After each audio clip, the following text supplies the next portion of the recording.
বাংলাদেশকে নিয়ে আমরা চিন্তিত হয়ে পড়ব,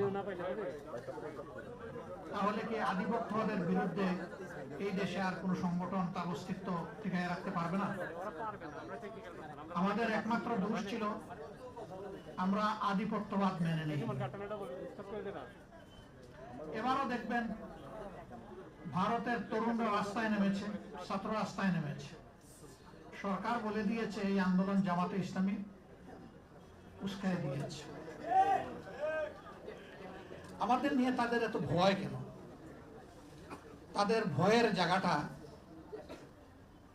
এককালীন একজন প্রতিমন্ত্রী তিনি বলেছিলেন যে বাংলাদেশে এক এক করে সকল রাজনৈতিক দলকে এই পকেটে ঢুকিয়ে ফেলেছে একটা দেশ, শুধু একটা দলকে পারে না, এই দলের নাম জামাত ইসলামী। তিনি কিন্তু তখন অন্য দলের নেতা ছিলেন, শীর্ষস্থানীয় নেতা। এই জায়গায় সমস্যা আমাদেরকে নিয়ে। এর আগেই আন্দোলনের প্রতি আমাদের পূর্ণ সমর্থন ছিল, কিন্তু এই দিন আমরা সিদ্ধান্ত নিলাম যে নাও ডু অর ডাই, হয় মরবো না হয় বাঁচার মতো বাঁচবো। এই জন্য কোনো কোনো দলের শীর্ষ নেতারা যখন বলেছেন এই আন্দোলনের সাথে আমাদের কোনো সম্পর্ক নেই, এটা ছাত্রদের আন্দোলন, একই দিনে বাংলাদেশের কণ্ঠস্বর হিসাবে জামাতে ইসলামের সেক্রেটারি জেনারেল দলের পক্ষ থেকে দায়িত্ব পেয়ে তিনি প্রেস কনফারেন্স করে বলেছেন যে আমরা জামাতে ইসলামের সাথে সম্পৃক্ত সকলকে এবং দেশবাসীকে আজকে তরুণ সমাজের পাশে দাঁড়ানোর জন্য, ঝাঁপিয়ে পড়ার জন্য আমরা আহ্বান জানাচ্ছি। একই দিন দুইটা স্টেটমেন্ট এসেছিল। কিন্তু মহান আল্লাহর ইচ্ছা এবং সাহায্যে জনগণের এই আন্দোলন তরুণ সমাজের নেতৃত্বে যখন সফল হলো, তখন আল্লাহর কসম আজ পর্যন্ত এই আন্দোলনের কোনো কৃতিত্ব আমরা দাবি করি নাই। আমরা বলি নাই যে আমাদের এতজন শহীদ হয়েছে আমাদের দলের, আমরা বলি নাই যে আমাদের দলের কেউ এই আন্দোলনের মাস্টার মাইন্ড ছিলেন। আপনারা সবাই তার সাক্ষী। আমরা 6 তারিখ থেকে বলি নাই যে আগামীকালকে নির্বাচন দিয়ে দেন। আমরা 2-4টা আবেদন জানিয়েছিলাম। প্রথমত আমাদের দলীয় সহকর্মীদেরকে, কারণ এই দলটি বড় মজলুম দল ছিল, যেই দলের এক এক করে 11 জন নেতাকে হত্যা করা হয়েছে ঠান্ডা মাথায়। 1000 কর্মীকে হত্যা করা হয়েছে ঠান্ডা মাথায়। নারী, পুরুষ, শিশু, বৃদ্ধ, কোনো বাস বিচার ছিল না। যেই দলের কর্মীদেরকে যেখানেই সামান্য কোনো চিহ্ন পাওয়া গেছে চাকরি থেকে বরখাস্ত, বাড়িঘর থেকে বিতাড়িত, ব্যবসা প্রতিষ্ঠানের দখল নিয়ে নিছে, সেই দলটা কি পরিমাণ কষ্টে ছিল এটা বুঝেই যায়। আমরা কারো সাথে তলে তলে রাতের বেলা আপোষ করি নাই, আর দিনের বেলা গিয়ে রাস্তায় নেমে চিৎকার দেই নাই, এবং আমরা স্বৈরাচারের পারমিশন নিয়েও রাস্তায় নামি নাই। ওই পারমিশনের তোয়াক্কাও আমরা করি নাই। আমাদের যেটুকু সামর্থ্য ছিল দফায় দফায় তাই নিয়ে স্বৈর শাসনের আমরা প্রতিবাদ করেছি। আমরা আহ্বান জানালাম যে এই দেশ আমাদের, আমরা দেশকে ভালোবাসি, আপনারা শান্ত থাকুন, ধৈর্য ধরুন, আইন শৃঙ্খলা ফিরিয়ে আনতে নিজেরা উদ্যোগী হন, এবং কারো উপর থেকে এখন কোনো প্রতিশোধ নেবেন না। তবে বিচার পাওয়ার অধিকার সবার আছে।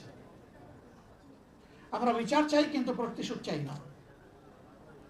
আলহামদুলিল্লাহ, দুনিয়ার ইতিহাসে গত 100 বছরে একমাত্র গণ অভ্যুত্থান, গণবিপ্লব, যেখানে বিপ্লব বা অভ্যুত্থানের পরে কোনো মানুষকে মরতে হয় নাই, কারো দোকান ব্যবসা প্রতিষ্ঠান লুণ্ঠিত হয় নাই, কারো ঘর বাড়িতে আগুন জ্বালানো হয় নাই। এদেশের মানুষ দায়িত্বশীলতার পরিচয় দিয়েছে। কিন্তু দুর্ভাগ্যের বিষয়, 6 তারিখ থেকে একদল লোক চাঁদাবাজিতে ঝাঁপাইয়ে পড়ল। সব জায়গা থেকে আমাদের কাছে খবর আসলো। আমরা তাদের শীর্ষস্থানীয় 2 জন নেতাকে নিয়ে বসলাম। আমরা বললাম, শহীদদের রক্তের কসম, পঙ্গুদের পঙ্গুত্বের কসম, আল্লাহর দুহাই দিয়ে বলি এদেরকে আপনারা থামান। আমাদের কথা তাদের ভালো লাগে নাই। ভালো লাগবে কিভাবে? স্বয়ং শস্যার মধ্যে বুট থাকলে বুট কিভাবে তাড়াবেন? মাথা থেকে পায়ের পাতা সবাই যদি অপরাধে জড়ায় পড়ে, তাহলে অপরাধীদেরকে বিরত রাখবে কে? রাখার তো কেউ নাই। কার্যত এখনো সেই মহোৎসব চলছে। আমরা নির্বাচনের দাবি করলাম না? আমরা আমাদের সহকর্মীদেরকে বললাম যে শহীদদের বাড়িতে যাও, মা বাপের পাশে দাঁড়াও, সান্ত্বনা দেও, তাদের জন্য দোয়া করো, নিজেদের যা কিছু আছে উজাড় করে দিয়ে সেটা করো।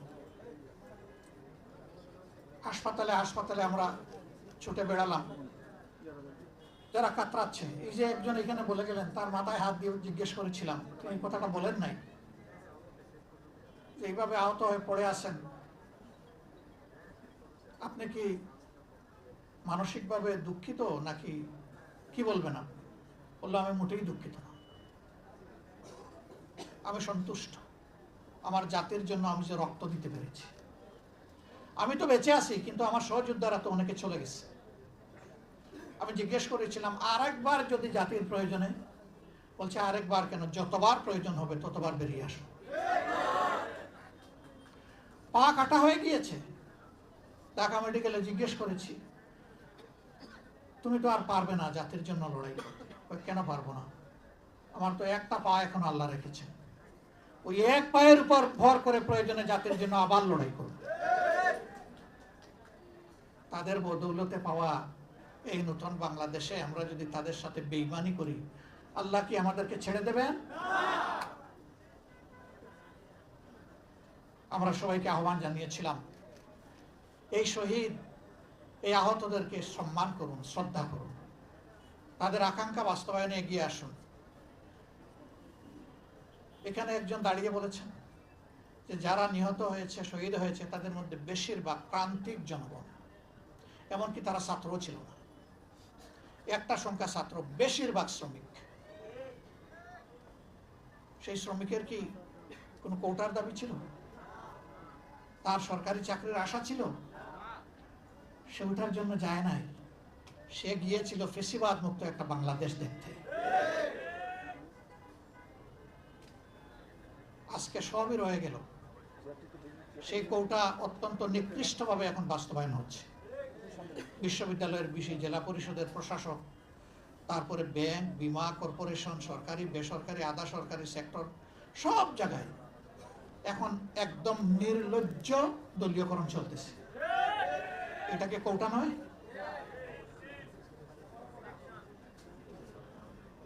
এখানে যোগ্য লোকদেরকে, দেশপ্রেমিক লোকদেরকে সরিয়ে দেওয়া হচ্ছে। বাছাই করে করে অসৎ দুর্নীতিপরায়ণ লোকদেরকে প্রধান প্রধান জায়গায় প্রদান করা হচ্ছে, যেন একটা দুর্নীতির স্বর্গরাজ্য কায়েম করা যায়।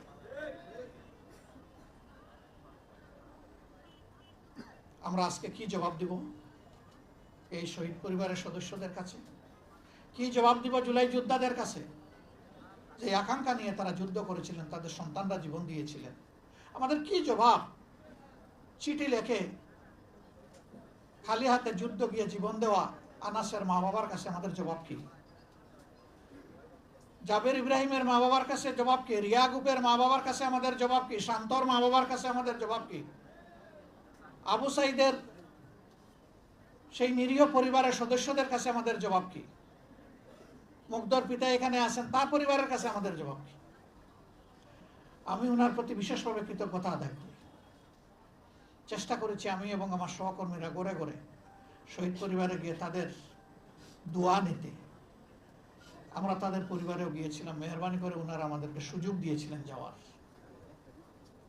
সেই সময়টা আমরা ফিল করেছিলাম যে প্রাথমিক ধাক্কা সামলানোর জন্য আমাদের সামর্থ্য অনুযায়ী সব পরিবারের হাতে আমরা কিছু উপহার তুলে দিতে পারি কিনা। এই পরিবারের গর্বিত অভিভাবক তিনি বলেছিলেন, আমার ছেলেটি ছাত্র হলেও ফ্রিল্যান্সার ছিল। আমার যতদূর মনে পড়ে তিনি বলেছিলেন যে সে তার পার্সোনাল অ্যাকাউন্টে আমাদের জন্য 24 লক্ষ টাকা রেখে গিয়েছে। এই টাকা আমাদের ফ্যামিলি চলছে, আপনারা এসেছেন, বলেছেন, আমরা খুশি, এটা আমাদের লাগবে না। সবচেয়ে গরিব পরিবার থেকে এটা দিয়ে আপনারা। এখানে যারা জীবন দিয়েছে, যাদের সন্তান চলে গিয়েছে, সেদিন তাদের প্রতি আমার রেসপেক্টের মাত্রা অন্য উচ্চতায় চলে গেছে। আমি বলেছিলাম তার নামে ভালো কিছু করেন, বলছে ওইটাও তো সে রেখে গেছে।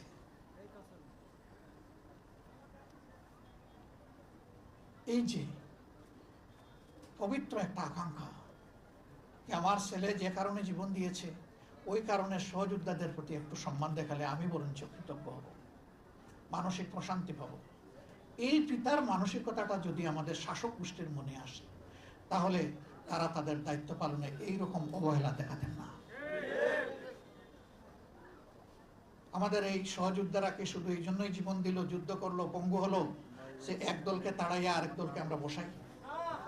বরঞ্চ তারা সিস্টেমের পরিবর্তন চেয়েছে, একটা আমূল পরিবর্তন আসুক। সেই সরকারের আমলে শিক্ষাঙ্গনগুলো ছিল সবচেয়ে খারাপ, গণরুম গেস্ট রুম করে সেখানে টর্চার সেল গঠন করা হয়েছে, এমনকি মেয়েদের হলে পড়ছে। তো সেই অবস্থা থেকে আল্লাহ তাআলা আমাদেরকে নাজাত দিলেন। এখন মনে হচ্ছে আবার আমরা সেই একই অন্ধকার গলিতে ঢুকে যাচ্ছি। বাংলাদেশ জামাতে ইসলামী কি করবে? জামাতে ইসলামী কি সেই অন্ধকার গলিপথে হাঁটবে? ইনশাআল্লাহ না। আপনাদেরকে কথা দিচ্ছি, এই জুলাই বিপ্লব হওয়ার পর থেকে যতগুলা কথা বলেছি এই ব্যাপারে, ইনশাআল্লাহ আল্লাহ আমাদেরকে বাঁচিয়ে রাখলে তার সবটুকু আমরা পালন করব। আমাদের হাতে সবকিছু নেই, আমরা সরকারে যাইনি, কোনো আফসোস নেই, কিন্তু আমরা সংসদে তো আছি। সংসদে দেশবাসীর হয়ে, শহীদদের কণ্ঠ হয়ে আমরা চিৎকার করতে থাকবো ইনশাআল্লাহ।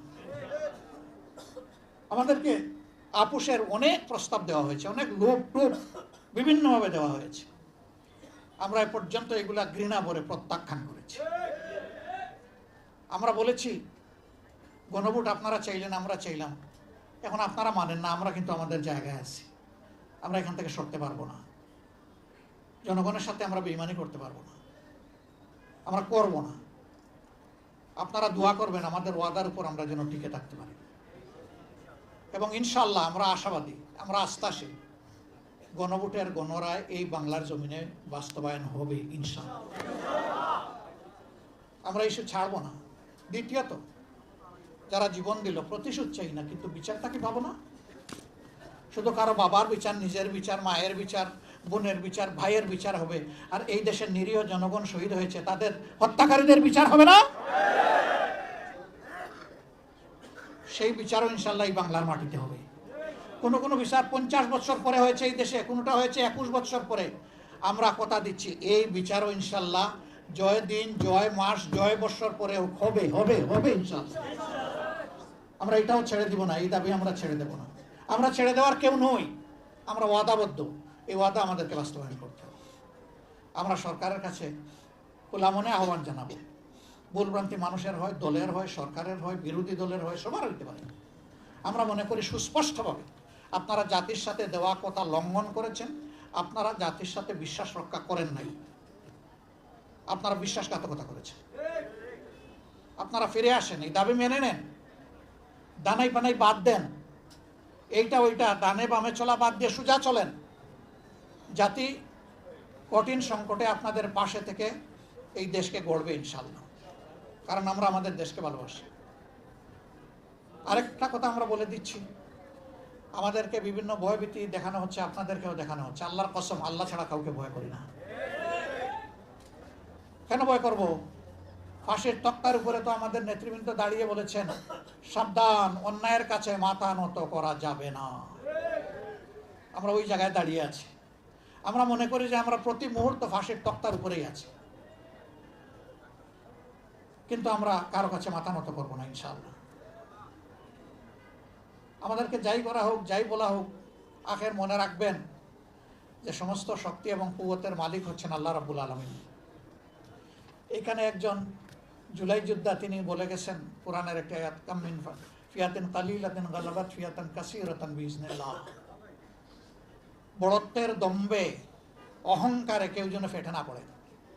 আল্লাহর কাছে এটার 2 পয়সার কোনো মূল্য নেই। আল্লাহ চাইলে বিশাল বাহিনীর উপর ক্ষুদ্র বাহিনীকে বিজয় দিয়েছেন, বারবার দিয়েছেন ইতিহাসে।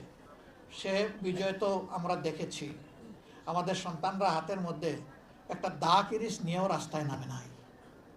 ইমানের অস্ত্র বুকে ধারণ করে, আল্লাহর উপর ভরসা করে, দেশপ্রেম মানব প্রেমে উদ্বুদ্ধ হয়ে তারা খালি হাতে মোকাবেলা করেছে। সমস্ত অস্ত্র, গোলা, বারুদ সব কিছু সেদিন বুথা হয়ে গিয়েছিল।